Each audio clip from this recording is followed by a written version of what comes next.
Hi everybody, welcome back to our channel. In this video, I'm going to show you the procedure on how can you transfer funds from Green Dot to PayPal. Transferring funds from a Green Dot card to PayPal is best achieved by linking the card as a payment method. So what you want to do is you just want to first thing first launch Open PayPal app onto your device.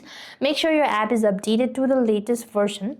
Now there you want to go to the wallet from the bottom right corner of the screen.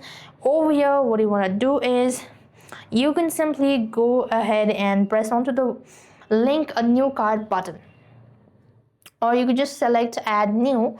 When you do this, you want to enter a Green Dot card information such as the card number, expiry date, and the CVV code as well. Once linked, you can select this card to add money to your PayPal balance or use it for transactions. And that is how you're going to transfer funds from Green Dot to PayPal. So all you need is just go to a participating retailer. You could use a PayPal Business Debit MasterCard and cash from your Green Dot card, or withdraw it first to load funds directly at the registry as well.